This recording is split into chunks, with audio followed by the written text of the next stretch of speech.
Hello welcome back. അപ്പം പെരുന്നാളൊക്കെ കഴിഞ്ഞിട്ട് ഉണ്ടായിരുന്ന മഴ തീർന്നപ്പോഴത്തേക്കും നമുക്ക് എല്ലാവർക്കും ഇവിടെ ജലദോഷവും പനിയും ചുമയൊക്കെ ആയിരുന്നു. അപ്പോൾ ഇതൊരു 6 ഡേ ഇൻ മൈ ലൈഫ് വ്ളോഗാണ്. എന്നും നൈറ്റ് കിച്ചണെല്ലാം ക്ലീൻ ചെയ്ത് പാത്രമെല്ലാം കഴുകി വെച്ച് പോകുന്നതാണ്. പക്ഷേ ഇന്നലെ നൈറ്റ് അതെനിക്ക് പറ്റിയില്ല. അങ്ങനെ അതിൻ്റെ ആ ഒരു ഇതാണ് ഇവിടെ കിടക്കുന്നത്. ഇന്നലെ നൈറ്റ് എസ്തുവിനെയും കൊണ്ട് ഹോസ്പിറ്റലിലൊക്കെ പോയിരുന്നു. അപ്പം വന്ന പാടെ അവന് ഒട്ടും വയ്യാത്തതുകൊണ്ട് അവൻ എന്നെ ഒന്നിനും സമ്മതിച്ചില്ല. അങ്ങനെ ആദ്യം തന്നെ അതൊക്കെ ഒന്ന് ക്ലീൻ ചെയ്യാനുള്ള ഒരു ഉഷാറ് കിട്ടാൻ വേണ്ടി ഞാനൊരു ചുക്കാപ്പി ഇട്ട് കുടിക്കാമെന്ന് വിചാരിച്ചു.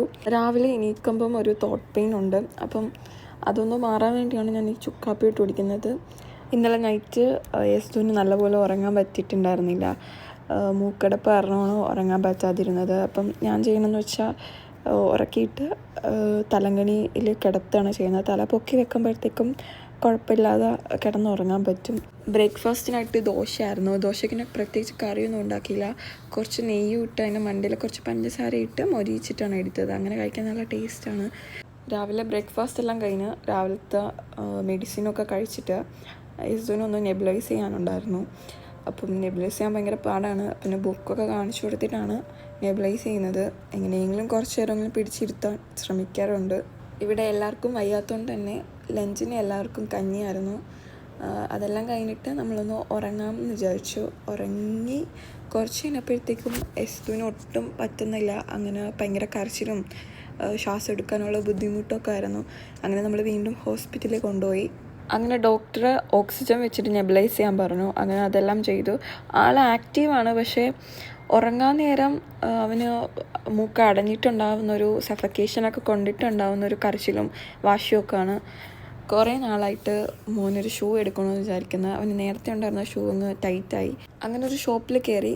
നമുക്ക് കുറേ തിരയേണ്ടിയെന്ന് വന്നില്ല. നമുക്ക് പെട്ടെന്ന് തന്നെ ഒരു ഷൂ കണ്ടപ്പോൾ അങ്ങ് ഇഷ്ടപ്പെട്ട് അങ്ങനെ അങ്ങ് എടുക്കാനുണ്ടായത്. പിന്നെ നമ്മളൊരു കടയിൽ കയറിയാൽ അവിടെ ഒന്ന് ജസ്റ്റ് ഒന്ന് കറങ്ങി ഇറങ്ങൊക്കെ ഉണ്ടല്ലോ, പതിവാണല്ലോ. അങ്ങനെ ജസ്റ്റ് ഒന്ന് നോക്കിയതാണ്. അപ്പോൾ കുറേ നൈറ്റ് സ്യൂട്ട്സ് എടുക്കുന്നത്. അപ്പം അതിൽ ഞാൻ നോക്കിയിട്ട് എനിക്ക് ഇഷ്ടപ്പെട്ട 2 ഞാൻ അങ്ങ് എടുത്തു. അത് കഴിഞ്ഞിട്ട് നമ്മൾ നേരെ നെസ്റ്റോയിൽ പോയി. കുറച്ച് സാധനങ്ങളോട് വാങ്ങിക്കാണ്ട് നമ്മൾ എന്തായാലും ഇതുവരെ വന്നതല്ലേ, അപ്പം ഇനിയും അതിനായിട്ട് ഒരു ദിവസം കൂടെ വരണ്ടല്ലോ എന്ന് വിചാരിച്ചിട്ട് നമ്മൾ നെസ്റ്റോയിലോട്ട് ഒന്ന് കയറിയിട്ടുണ്ടായിരുന്നു.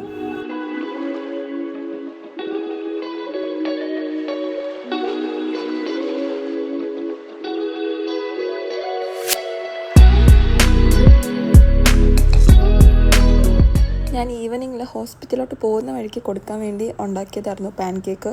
പക്ഷെ അവന് ആ ടൈമിൽ കഴിച്ചിട്ടുണ്ടായിരുന്നില്ല. അവന് ഈ ടൈമിൽ അധികം ഫുഡും വിശപ്പും അങ്ങനെ ഒന്നുമില്ല. അങ്ങനെ നൈറ്റ് ആയപ്പോഴത്തേക്കാണ് പിന്നെ കുറച്ച് വിശപ്പ് വന്നപ്പോഴത്തേക്ക് ഇത് കഴിച്ചത്.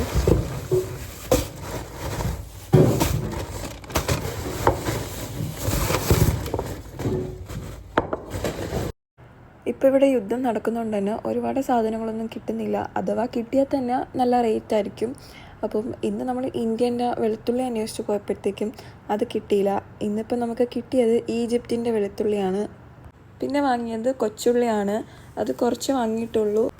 പിന്നെ ഒരു പാക്കറ്റ് കറിവേപ്പിലയും കൂടെ എടുത്തിട്ടുണ്ട്. എനിക്ക് കുക്ക് ചെയ്യുമ്പോഴത്തേക്കും ഒട്ടും ഒഴിച്ചുകൂടാൻ പറ്റാത്തൊരു സാധനമാണ് കറിവേപ്പില. ഞാൻ എല്ലാ കറിയിലും മാക്സിമം ഇടാൻ നോക്കും. നാട്ടിൽ നമുക്ക് ആവശ്യത്തിന് മരത്തിൽ നിന്ന് ഒടിച്ചെടുക്കലേ ചെയ്യുന്നത്. അത്രയും ലാവിഷായിട്ട് യൂസ് ചെയ്തുകൊണ്ടിരുന്നിട്ട് ഇവിടെ എത്രയൊക്കെ റേറ്റ് കൂടിയെന്ന് പറഞ്ഞാലും ഒരു ചെറിയ പാക്കറ്റെങ്കിലും എടുക്കാതിരിക്കാൻ എനിക്ക് തോന്നില്ല. അപ്പം ഇത് 1.5 ദിറംസാണ് ഈ ഒരു ചെറിയൊരു പാക്കറ്റിന് വരുന്നത്. അപ്പം ഞാനത് വീട്ടിൽ വന്ന ഉടനെ ഞാനത് ബോക്സിലാക്കി ഫ്രിഡ്ജിൽ തന്നെ വെച്ചു. പിന്നെ നമ്മൾ ഇന്നൊരു വെജിറ്റബിൾസൊക്കെ കട്ട് ചെയ്യാനും ചോപ്പ് ചെയ്യാനൊക്കെ യൂസ് ചെയ്യുന്നൊരു ഇലക്ട്രിക് ചോപ്പറും കൂടെ എടുത്തിട്ടുണ്ടായിരുന്നു. ഇതിനു മുമ്പ് എൻ്റെ കയ്യിൽ ഇരുന്നത് ഒരു ഹാൻഡ് ചോപ്പറാണ്. പക്ഷേ അത് ലാസ്റ്റ് ചെയ്യുന്നില്ല. ആദ്യം ഒരെണ്ണം വാങ്ങി കേടായി, പിന്നും വാങ്ങി കേടായി. അപ്പോഴെന്തായാലും ഇതെനിക്ക് ഭയങ്കര യൂസ്ഫുള്ളാണ്. എനിക്ക് പെട്ടെന്നൊരു തോരനൊക്കെ ഉണ്ടാക്കണമെങ്കിൽ കുറേ നേരം കുരുകുരാന്ന് അരിഞ്ഞുകൊണ്ടിരിക്കാതെ പെട്ടെന്ന് തന്നെ ചോപ്പ് ചെയ്തെടുക്കാൻ പറ്റും. അപ്പം 2 തവണ ഹാൻഡ് ചോപ്പർ എടുത്തിട്ടും ലാസ്റ്റ് ചെയ്യാത്തതുകൊണ്ട് ഇത്തവണ നമുക്കൊരു ഇലക്ട്രിക്കിൻ്റെ തന്നെ എടുക്കാമെന്ന് വിചാരിച്ചു. അപ്പം ഞാനിതൊന്ന് ഫിറ്റ് ചെയ്യാൻ വേണ്ടി നോക്കുകയാണ്. പക്ഷേ ഇതിലിത്തിരി ഫിറ്റ് ചെയ്യുന്ന കുറച്ച് ടാസ്ക്കാണ്. അപ്പം ഇതൊന്ന് കുറച്ച് പേഷ്യൻസോടെ ഇരുന്ന് ഫിറ്റ് ചെയ്യാനേ പറ്റുള്ളൂ. അതുകൊണ്ട് ഞാൻ അതേ കണക്ക് എല്ലാം എടുത്ത് വെക്കുകയാണ്. ഈ പണി നമുക്ക് ഇക്കാക്ക് കൊടുക്കാമെന്ന് വിചാരിച്ചു. പിന്നെ ഞാൻ വാങ്ങിയത് ഈ ഒരു പീലറാണ്. നേരത്തെ ഇവിടെ ഒരു പീലർ ഉണ്ടായിരുന്നു. അത് ഇപ്പോൾ കാണാനില്ല. എൻ്റെ ബലമായ സംശയം എൻ്റെ മകൻ അതെടുത്ത് വേസ്റ്റിലിട്ടു എന്നാണ്. ആവശ്യമുള്ളതും ആവശ്യമില്ലാത്തതുമായിട്ടുള്ള സാധനങ്ങൾ ഇപ്പോൾ വേസ്റ്റിലിടുക എന്നുള്ളത് അവനൊരു ഹോബിയായിട്ട് മാറിയിട്ടുണ്ട്. ഇന്നത്തെ ഡിന്നർ നമ്മൾ പുറത്തുനിന്ന് വാങ്ങിയിട്ടുണ്ടായിരുന്നു. ഗ്രിൽ ചിക്കനും കുബൂസും മയോണൈസും ആയിരുന്നേ. നമ്മൾ വീട്ടിലോട്ട് വരുന്ന വഴിക്ക് കാറി വെച്ച് തന്നെ അവന് പാൻ കേക്ക് കൊടുത്തുകൊണ്ട് വീട്ടിൽ വന്നിട്ട് അവന് മരുന്ന് കൊടുക്കണമെന്ന് വിചാരിച്ചായിരുന്നു. നൈറ്റ് കൊടുക്കാനുള്ള മരുന്നെല്ലാം എടുത്ത് വെച്ചിട്ട് കുറച്ച് ടൈം എടുത്ത് മരുന്ന് കൊടുക്കാമെന്ന് വിചാരിച്ചു. പിന്നെ നെബുലൈസ് ചെയ്യാനുള്ള മരുന്നും എല്ലാം എടുത്ത് വെച്ചു. ഈവനിങ് ഹോസ്പിറ്റലിൽ വെച്ച് നെബുലൈസ് ചെയ്തായിരുന്നു. അതുകൊണ്ട് കിടക്കാറാവുന്നതിന് തൊട്ട് മുന്നായിട്ട് ഒന്ന് നെബുലൈസ് ചെയ്തിട്ട് കിടത്താമെന്ന് വിചാരിച്ചു. ഇവിടെ മരുന്ന് കൊടുക്കാൻ വേണ്ടി ഒരു സിറിഞ്ച് കണക്കത്തൊരു സാധനമുണ്ട്, മരുന്നിൻ്റെ കൂടെ ആയിട്ട് കിട്ടും. അപ്പം എനിക്കത് നല്ല ഈസിയാണ് അവന് മരുന്ന് കൊടുക്കാൻ വേണ്ടി.